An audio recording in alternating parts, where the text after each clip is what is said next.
What started as a desperate man's attempt to sell his worthless land for $1 would uncover a secret so horrifying that it would haunt the American frontier forever. In the dusty hills of Nevada Territory, where gold fever had long since faded and dreams lay buried deeper than mineshafts, Samuel Morrison had no idea that beneath his withering apple orchard lay something far more valuable and terrifying than any precious metal ever discovered.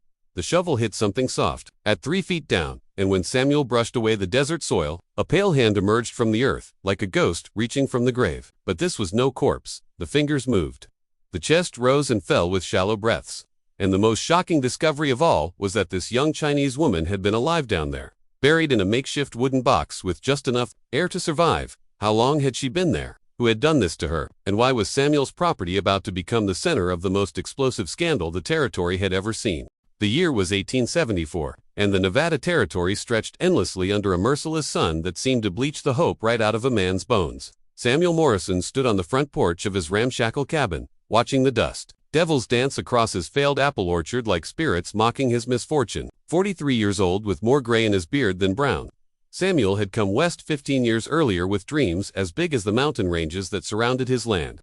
Those dreams had withered faster than his fruit trees in the alkaline soil. The Transcontinental Railroad had changed everything, bringing waves of settlers and fortune seekers from back east. But it had also brought competition that a simple farmer like Samuel couldn't match. Chinese workers who had built the railroad were now scattered throughout the territory, some heading back to California, others trying to carve out new lives in this unforgiving landscape. The white settlers viewed them with suspicion, and often outright hostility, seeing them as unwelcome reminders of how the world was changing too fast for comfort. Samuel's nearest neighbor, Jake Whitmore, lived 5 miles south and never missed an opportunity to remind Samuel that his property was worthless. Jake ran cattle on land that actually turned a profit, and he had been pressuring Samuel to sell for months. The offer had started at $50, then dropped to $20, and just last week, Jake had laughed and said he wouldn't give more than $5 for the whole spread. Samuel's pride had been wounded, but his empty stomach and the overdue notices from the Territorial Tax Office were wounds that cut deeper than pride. The apple trees that Samuel had planted with such optimism were now skeletal reminders of failed ambitions. The soil was too alkaline, the water too scarce, and the harsh desert winds too constant for delicate fruit trees to thrive. Samuel had tried everything, hauling water from the creek to miles away, mixing in what little fertilizer he could afford, even trying to create windbreaks with canvas and scrap lumber. Nothing worked. The trees produced small, bitter fruit that even the local wildlife wouldn't touch. As Samuel stood there contemplating his options, he noticed a small crowd gathering near the old mining office in what passed for the town center, about 8 miles to the east. Word traveled fast in sparse country, and Samuel could see dust clouds on the horizon that meant riders were coming. In territory like this, riders usually meant news, and news could be good or very, very bad. The first rider to reach Samuel's property was Tom Chen, a Chinese man in his 30s who worked as a translator and general laborer around the territory. Tom's English was excellent, better than most of the white settlers who had been born in America, and he had earned a reputation as someone who could bridge the cultural divide that often led to misunderstandings and conflict. Tom's horse was lathered with sweat, and his face carried the kind of urgency that made Samuel's stomach tighten with apprehension. Tom dismounted quickly and approached Samuel with obvious distress. He explained that his younger sister, Ming Chen, had disappeared 3 days earlier while walking back from the settlement where she worked as a seamstress. Ming was only 19 years old, small, even by Chinese standards, and she had been trying to save enough money to bring their elderly parents over from California. Tom had searched everywhere, the roads, the creek beds, even the abandoned mine shafts that dotted the landscape like open wounds in the earth. Samuel listened to Tom's story with growing concern, but he couldn't understand why Tom had come. To him specifically, Samuel barely knew the Chen family, though he had always treated them with the same basic courtesy he showed to any neighbor. Tom explained that Ming had been seen walking past Samuel's property on the day she disappeared, and he was desperately asking anyone along that route if they had seen or heard anything unusual. The conversation was interrupted by the arrival of Sheriff Marcus Webb, a thick-set man with steel-gray hair and eyes that had seen too much of human nature's darker side. Webb had been keeping the peace in this part of Nevada Territory for over a decade,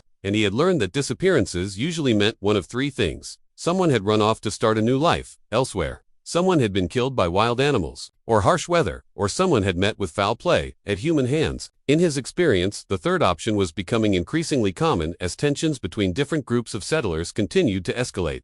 Sheriff Webb dismounted and tipped his hat to Samuel, then nodded respectfully to Tom. Webb was one of the few white authority figures in the territory who treated Chinese residents with basic dignity, which had earned him both respect from the Chinese community and criticism from some white settlers, who felt he was being too lenient with foreigners. Webb explained that he was conducting a systematic search of the area, and he asked Samuel's permission to look around the property. Samuel readily agreed, genuinely wanting to help find the missing young woman. He walked with Sheriff Webb and Tom Chen around the perimeter of his land, pointing out the various outbuildings, the failed orchard, and the small creek that ran along the eastern edge of his property during the wet season, but was now just a dry bed lined with smooth stones and stubborn weeds. As they walked, Samuel found himself sharing his own troubles with these men who seemed genuinely interested in listening. He explained his financial difficulties, his failed farming attempts, and his growing desperation to find some way to salvage something from his years of hard work and investment. Sheriff Webb listened with the patience of a man who had heard similar stories from dozens of settlers, who had discovered that the American West was far less forgiving than the romantic tales suggested. Tom Chen surprised Samuel by offering practical farming advice based on techniques his family had used in China for generations. Tom explained that certain crops might thrive in the alkaline soil that had defeated Samuel's apple trees, and he offered to help Samuel experiment with different approaches if Samuel was interested. This unexpected kindness from a man who was dealing with his own family crisis touched Samuel deeply and made him even more determined to help in the search. For Ming, the three men were examining the area around the orchard when Sheriff Webb noticed something that made him stop and call the others over. There was a section of ground near the largest apple tree where the soil looked different, darker, more recently disturbed, though it was hard to tell exactly when the disturbance had occurred. The area was roughly rectangular, about 6 feet long and 3 feet wide, like a large grave or storage pit. Samuel examined the spot and realized he had never noticed this particular area before. Though he walked through his orchard almost every day, the soil was definitely different from the surrounding ground, and there were no weeds growing in this rectangular patch despite the fact that hardy desert plants seemed to sprout everywhere else on his property. Sheriff Webb knelt down and scraped away some of the surface soil with his knife, revealing earth that was definitely more moist than it should have been given the recent drought conditions. Tom Chen had gone very quiet, staring at the disturbed ground with an expression that combined hope and dread in equal measure. He asked Sheriff Webb if they should dig, and Webb nodded grimly, sending Samuel to fetch shovels from the cabin. Samuel's mind was racing as he walked back to get the tools. He tried to remember the last time he had been in this exact spot, tried to recall if he had noticed anything unusual in recent days or weeks, but his memory yielded nothing concrete. When Samuel returned with 2 shovels and a pickaxe, Sheriff Webb had already used his knife to outline the disturbed area more clearly. The rectangular shape was unmistakable now, and the soil definitely appeared to have been dug up and replaced within the last few weeks. Tom Chen took one of the shovels without waiting for permission and began digging with the desperate energy of a man who feared what he might find but needed to know the truth. Sheriff Webb and Samuel joined in the digging, and within minutes they had excavated about 2 feet of soil. The earth was definitely looser than it should have been, and Samuel could smell something that wasn't quite right. Not the fresh scent of recently turned soil, but something else, something organic and troubling. Sheriff Webb paused in his digging and looked meaningfully at Tom Chen, clearly preparing him for the possibility that they were about to uncover a body. Tom Chen nodded understanding and continued digging with grim determination. Samuel found himself hoping against hope that they would find nothing, that this was all a terrible coincidence, that Ming Chen had simply decided to leave the territory for reasons of her own. But as they dug deeper, the unusual smell grew stronger, and Samuel's stomach began to churn with apprehension. At exactly 3 feet down, Samuel's shovel struck something that wasn't earth or rock. The sound was hollow, wooden, like striking the side of a large box or crate. Sheriff Webb immediately called for everyone to stop digging and carefully began brushing soil away from whatever lay beneath. What they uncovered made all 3 men step back in shock and disbelief. That was a crude wooden box, about 6 feet long and 2 feet wide, constructed from rough planks that looked like they had been hastily assembled. The box had several small holes drilled in the top, holes that were clearly meant to allow air to pass through. This wasn't a coffin or a storage container. This was a prison, designed to keep someone alive underground. Sheriff Webb and Tom Chen exchanged glances that communicated volumes about the horror they were both contemplating.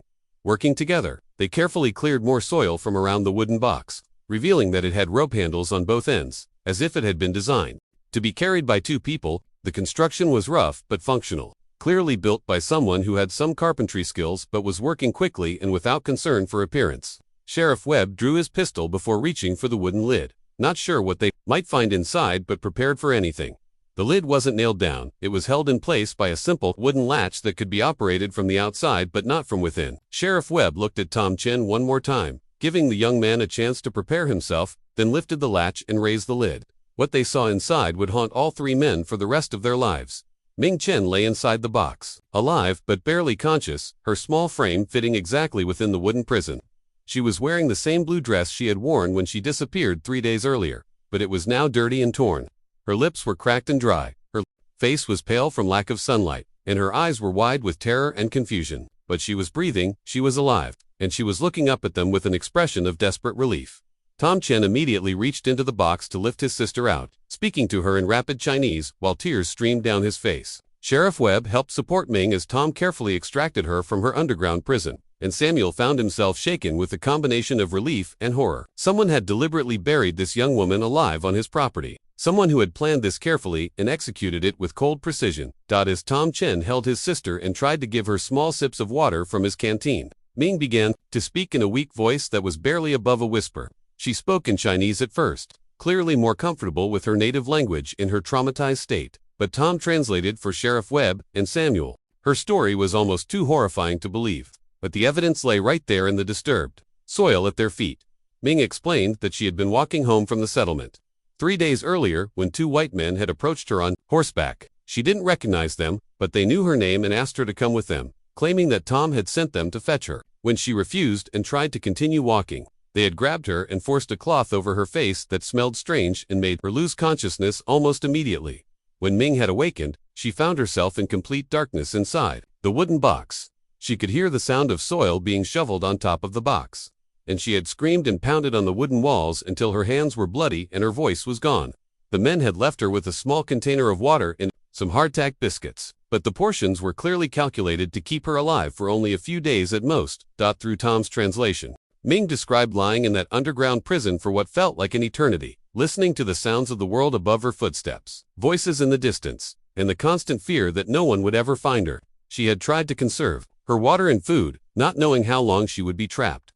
But she had been growing weaker by the hour and had begun to believe that she would die in that wooden box. Sheriff Webb questioned Ming gently about the 2 men who had kidnapped her, asking for any details that might help identify them. Ming's description was limited because the attack had happened quickly and she had been drugged, but she remembered that one of the men had a distinctive scar across his left cheek and the other had been wearing expensive leather gloves that seemed out of place for ordinary ranch work. Samuel listened to this account with growing horror and a terrible realization that was forming in the back of his mind. Someone had used his property to commit this crime, someone who knew the layout of his land well enough to choose the perfect spot for their underground prison. The location was far enough from the cabin that Ming's screams wouldn't have been heard, but close enough to the main road that the perpetrators could have transported her there without being seen by neighbors. As Sheriff Webb helped Ming to her feet and prepared to escort her back to town for medical attention, Samuel found himself facing questions that he wasn't prepared to answer. Who had access to his property? Who knew the land well enough to choose that particular spot? And most troubling of all, who had a motive to kidnap and bury alive a young Chinese woman who had never hurt anyone in her life? Tom Chen thanked Samuel repeatedly for allowing the search and for helping to rescue his sister. But Samuel could see suspicion and wariness in the eyes of other Chinese residents who were beginning to gather as word of the discovery spread. Samuel realized that some people might suspect him of involvement in the crime, since it had occurred on his property and he was one of the few people who knew the land intimately. Sheriff Webb seemed to understand Samuel's concerns and made a point of publicly stating that Samuel had cooperated fully with the investigation and had been instrumental in finding Ming. However, Webb also made it clear that the investigation was just beginning and that everyone in the area would need to account for their whereabouts during the 3 days when Ming had been missing. Fast the crowd dispersed and Tom Chen took his sister back to town for medical care. Samuel found himself alone on his property with Sheriff Webb. The 2 men stood in the gathering dusk, looking at the empty wooden box and the pile of disturbed soil, both understanding that this discovery would change everything for Samuel and for the entire community. Sheriff Webb explained that Samuel's property was now part of a criminal investigation, which meant that Samuel couldn't sell the land or make any major changes until the case was resolved. This news hit Samuel like a physical blow, since selling the property had been his only hope of avoiding complete financial ruin. Webb was sympathetic but firm. The investigation had to take priority over Samuel's personal financial problems. Over the following days, Sheriff Webb conducted interviews with everyone in the area, trying to piece together the events that had led to Ming's kidnapping and imprisonment. Samuel found himself questioned repeatedly about his activities during the relevant time period, about who had access to his property, and about his relationships with various members of the Chinese community. The investigation revealed several troubling facts that painted a picture of carefully planned cruelty rather than a spontaneous crime of opportunity. The wooden box had been constructed specifically for this purpose, using tools and materials that suggested someone with both carpentry skills and advanced planning. The location had been chosen to maximize Ming's suffering while minimizing the chances of discovery, indicating intimate knowledge of Samuel's property and daily routines. Most disturbing of all, the investigation uncovered evidence that this might not have been an isolated incident. Sheriff Webb discovered reports of other young Chinese women who had disappeared from various parts of the territory over the past several months. Disappearances that had been attributed to people simply moving on to other areas or returning to California.